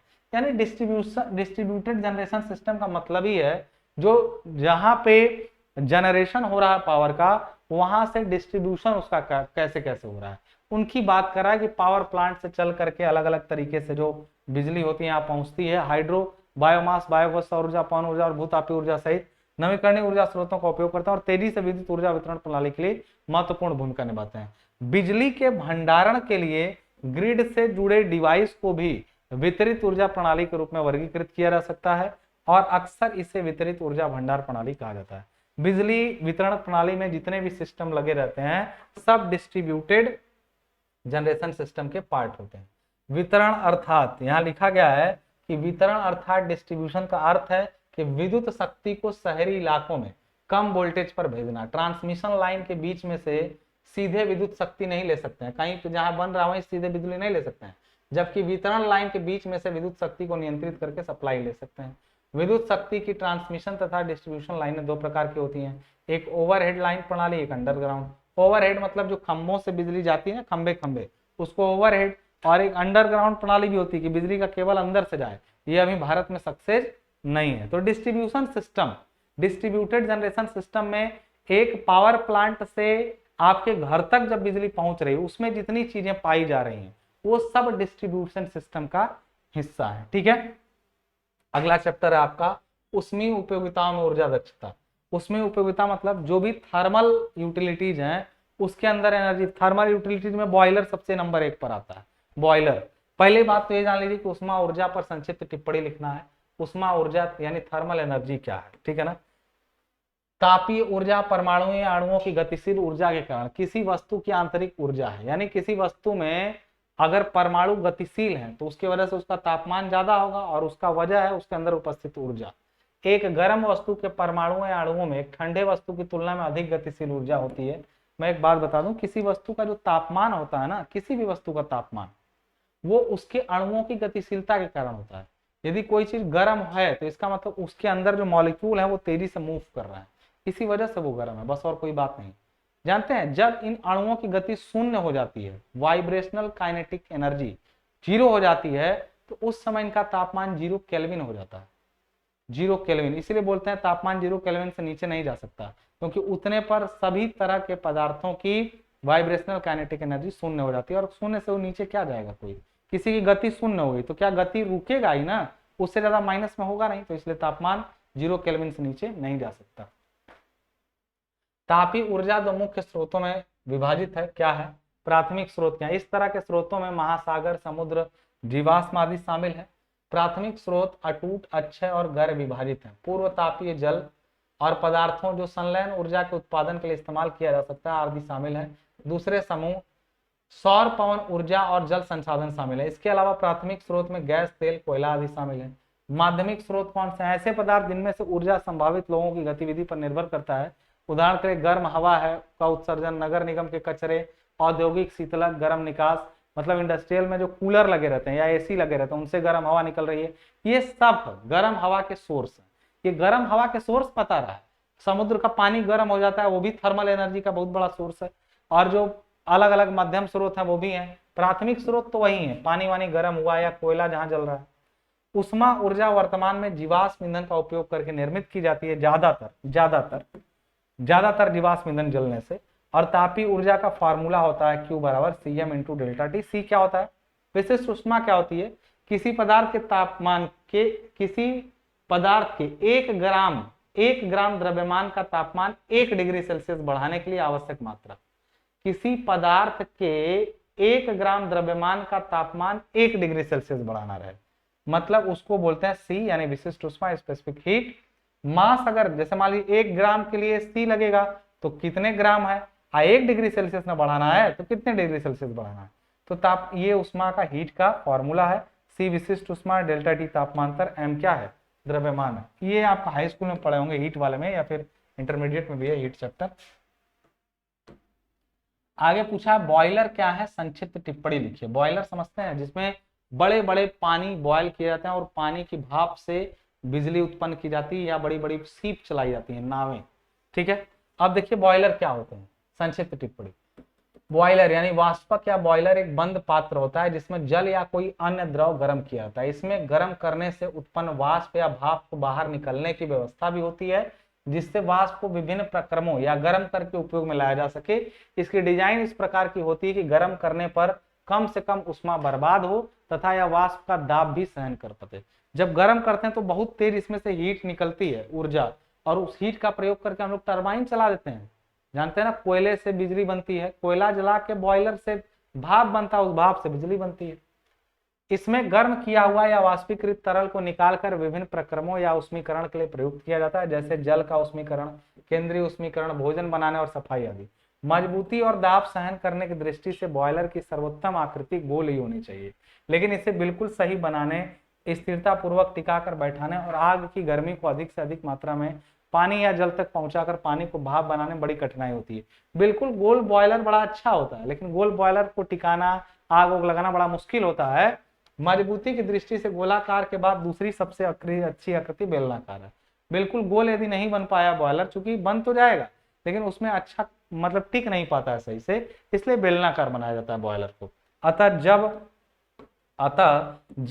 अतः जब से वाष्प का उपयोग शक्ति उत्पादन के लिए होने लगा है, तब से बॉयलर बेलनाकार ही बनाए जाते हैं। शक्ति उत्पादन मतलब बिजली उत्पन्न करने में जब से भाप का प्रयोग हो रहा है तब से बेलनाकार बनाए जाते हैं। ठीक है, चाहे वो अकेले एक ही ढोल के रूप में हो, अथवा अनेक ढोलों के रूप में हो, अथवा अनेक ढोलों के संयुक्त रूप में, अथवा ढोलों और अनेक नलियों के रूप में, मतलब तमाम तरह के बॉयलर हो सकते हैं। ठीक है, अब बात करते हैं हम लोग बॉयलरों में ऊर्जा संरक्षण का क्या उपाय है, बॉयलरों में एनर्जी कंजर्वेशन का क्या उपाय है, बॉयलरों में ऊर्जा संरक्षण के उपाय है। ये सब याद रखिएगा, ये सब अच्छे क्वेश्चन है।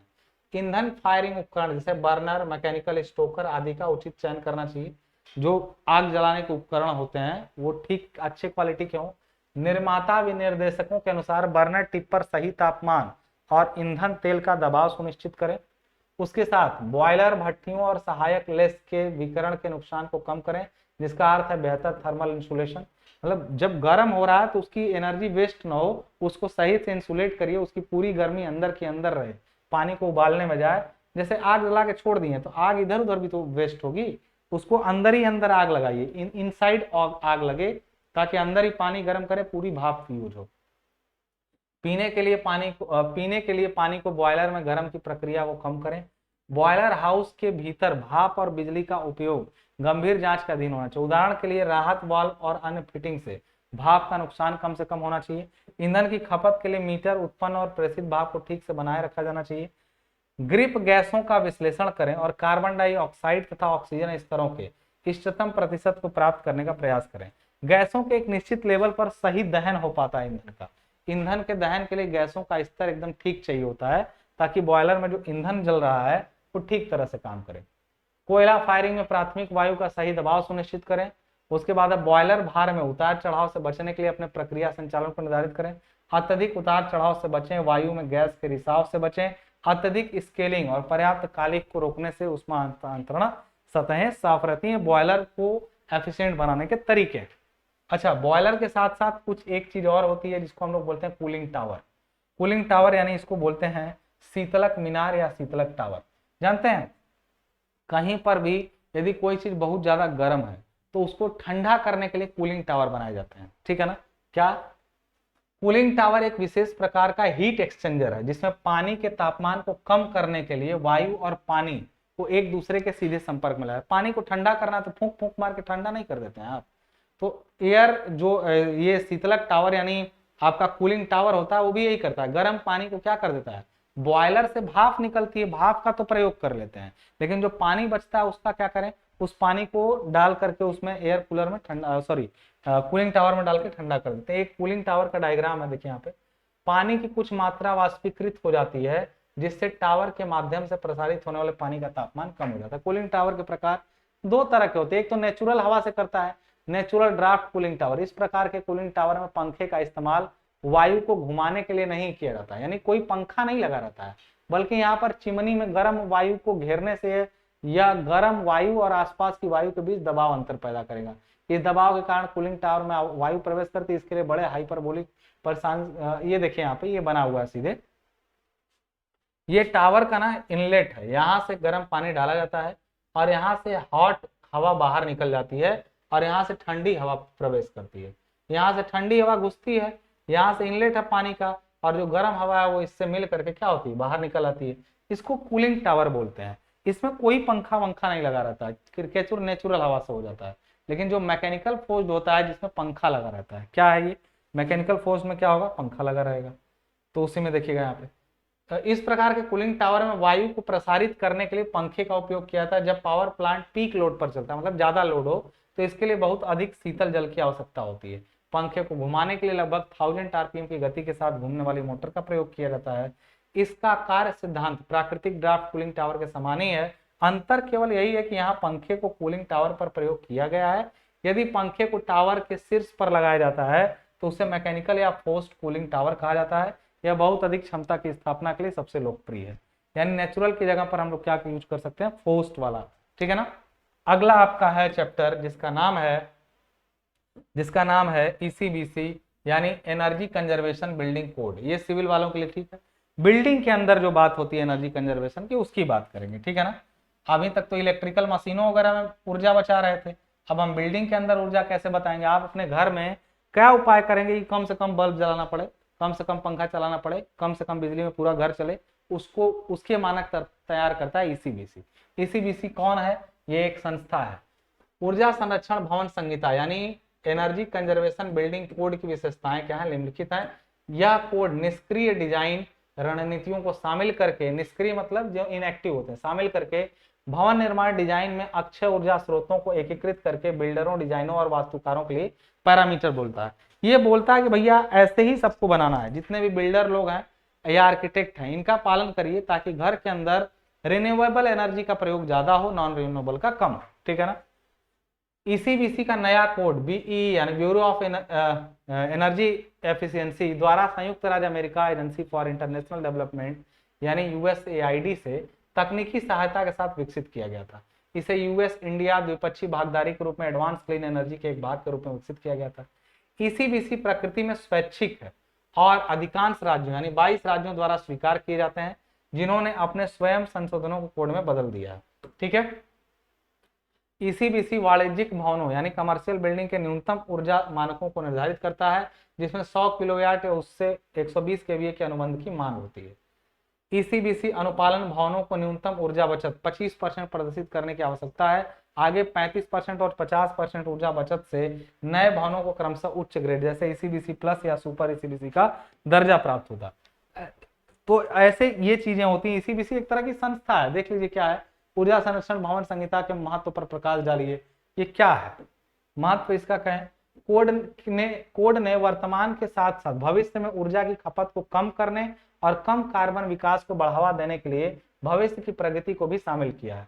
इसका उद्देश्य ऊर्जा तटस्थता प्राप्त करने के लिए जीवन चक्र लागत प्रभावशीलता को प्राथमिक देकर रहने वालों के लिए आराम के स्तर के साथ ऊर्जा बचत के अनुकूल करना है। यह कोड भारतीय इमारतों के लिए विश्व स्तर पर सबसे कुशल इमारतों के बीच बेंचमार्क स्थापित करता है। ईसीबीसी का अनुमान है कि 2030 तक नए कमर्शियल बिल्डिंग्स के लिए ऊर्जा के उपयोग में 50% की कमी होगी। इससे 2030 तक लगभग 300 बिलियन यूनिट की वार्षिक ऊर्जा की बचत होगी और एक वर्ष में 15 गीगावाट से अधिक की चोटी की मांग में कमी आएगी। यह 35,000 करोड़ रुपए के बराबर व्यय बचत को बढ़ावा देगा। यानी ईसीबीसी एक ऐसी संस्था है जो भवनों के लिए वो मानक तैयार करती है जिनसे बिल्डिंग के अंदर कम से कम ऊर्जा में ज्यादा से ज्यादा हम लोग काम कर पाएंगे। ठीक है। जैसे ज्यादातर वेंटिलेटर खिड़कियों का प्रयोग करवाएगा, एसी का प्रयोग कर रहे हैं तो ऐसे स्टैंडर्ड एसी का प्रयोग करें। यही सब ये बातें इस कोड में क्या रहती हैं, लिखी रहती हैं। अगला चैप्टर है आपका अपशिष्ट उष्मा रिकवरी एवं सह उत्पादन यानी वेस्ट हीट का। जैसे बॉयलर में से कुछ हीट तो उष्मा को जलाने में, पानी को गर्म करने में चली गई, लेकिन जो हीट बॉयलर के अंदर वेस्ट हो रही थी उसको वापस से हम लोग रिकवर कर सकते हैं। ठीक है ना। क्या होता है यहाँ पे रिकवरी में, देखिएगा जरा। पहले कोजनरेशन सिस्टम क्या होता है, वेस्ट हीट रिकवरी के बारे में छोड़ते हैं। पहले कोजनरेशन का मतलब किसी दो चीजों का साथ मिलकर काम करना कहलाता है कोजनरेशन। देखिए कोजनरेशन जिसे संयुक्त ताप शक्ति के रूप में भी, पहला क्वेश्चन ये, कोजनरेशन सिस्टम से आप क्या समझते हैं, कितने प्रकार का होता है। कोजनरेशन जिसे संयुक्त ताप और शक्ति के रूप में, यानी ताप भी उत्पन्न, बॉयलर से क्या उत्पन्न होता है, ताप, और पावर जनरेशन भी हो जाए के रूप में जाना जाता है। कोई एकल ऊर्जा स्रोत से उत्पन्न होने वाली ऊर्जा को, यानी कोजनरेशन जिसे संयुक्त ताप और शक्ति के रूप में भी जाना जाता है। संयुक्त मतलब कंबाइंड, टेम्परेचर एंड पावर के रूप में भी जाना जाता है। वो एकल ऊर्जा स्रोत से उत्पन्न होने वाली ऊर्जा को दो अलग अलग रूपों में वर्णित किया जा सकता है। यानी भाप, बॉयलर से निकलने वाली ऊर्जा दो जगह हो जाएगी। एक तो बॉयलर से निकलने वाली ऊर्जा टरबाइन चलाने में होगी, दूसरा चीज हम लोग क्या करेंगे, उसी ऊर्जा का प्रयोग दूसरे किसी काम में भी कर लेंगे जो वेस्ट हो रहा है। ऊर्जा के दो अलग अलग रूप आमतौर पर थर्मल और मैकेनिकल ऊर्जा है। इन दोनों प्रकार की ऊर्जा का उपयोग विभिन्न कार्यों के लिए किया जाता है। यांत्रिक ऊर्जा का उपयोग एक अल्टरनेटर के माध्यम से बिजली, यांत्रिक ऊर्जा जैसे हमने भाप से पंखा घुमाया तो उसमें अल्टरनेटर के माध्यम से बिजली का उत्पादन करने के लिए किया जाता है। जबकि दूसरी ओर तापीय ऊर्जा का उपयोग गर्म पानी, भाप ड्रायर के लिए, गर्म हवा, पानी ठंडा करने के लिए भी किया जाता है। कोजनरेशन का मुख्य लाभ है ऊर्जा की समग्र दक्षता, जो कुछ मामलों में 85% तक हो सकती है। कोजनरेशन का एक फायदा यह भी है कि यह ग्रीन हाउस गैसों और प्रदूषकों के उत्सर्जन को कम करने में मदद करता है।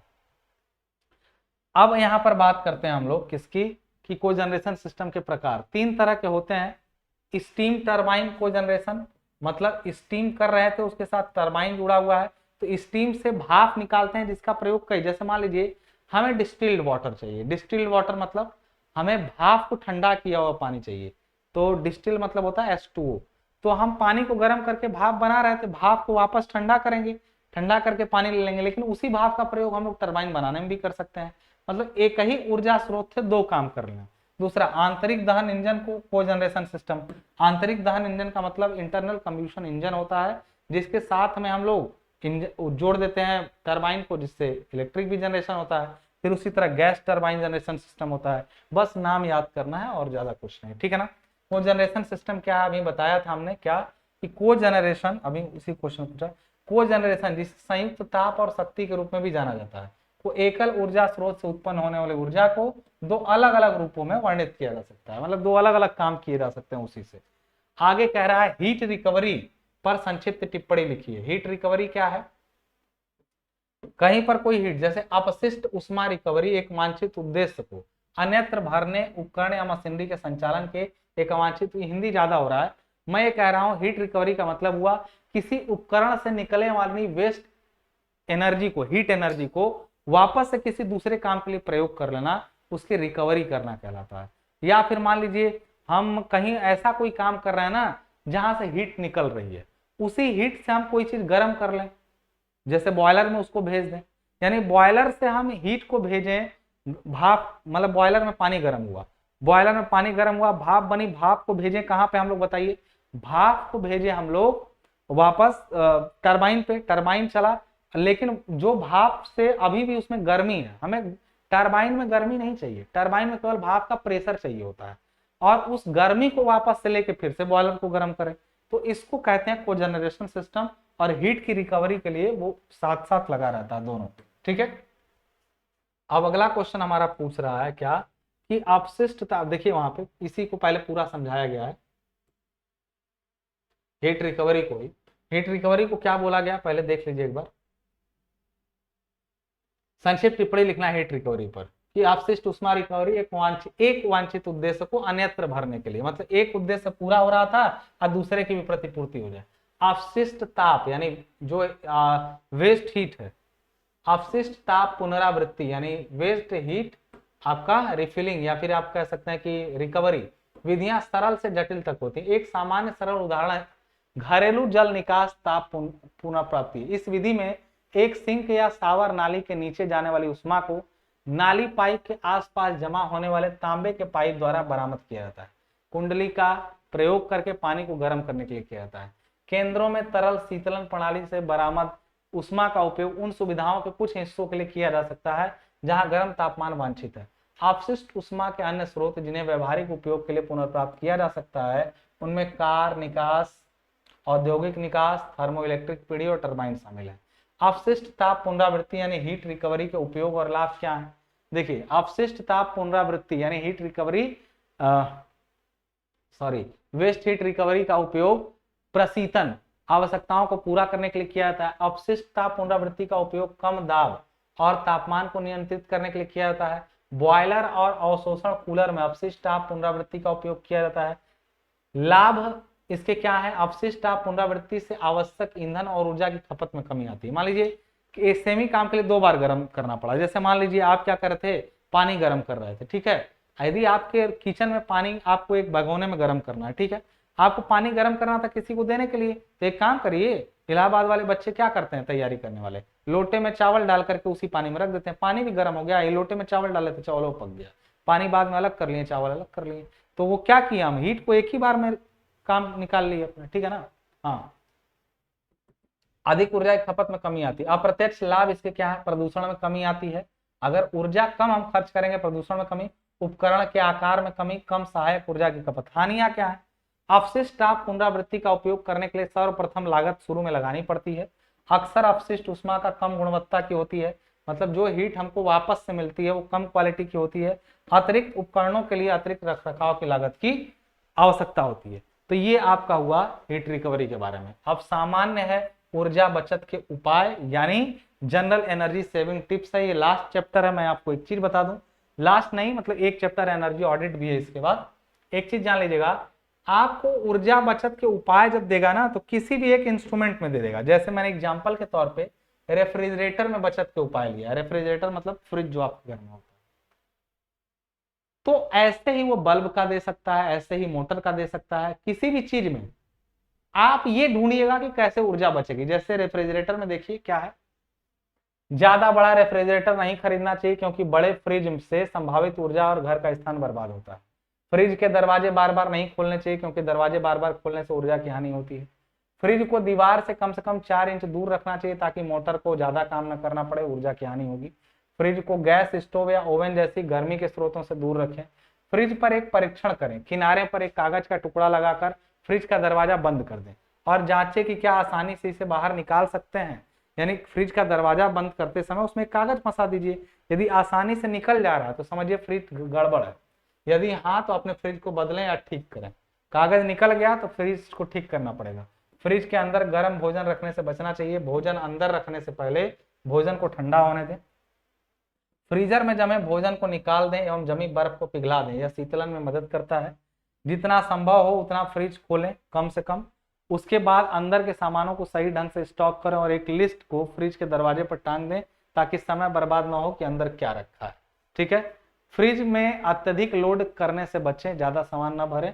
रेफ्रिजरेटर में आजकल ऊर्जा दक्षता विशेषताएं और बेहतर प्रदर्शन करने वाली मोटरें हैं जो बिजली बचाने में मदद करती हैं। मैंने एक एग्जाम्पल दिया, ऐसे ही आप कई चीजों, बल्ब जब जरूरत हो तब जलाएं, यही सब बोलना है आपको बस।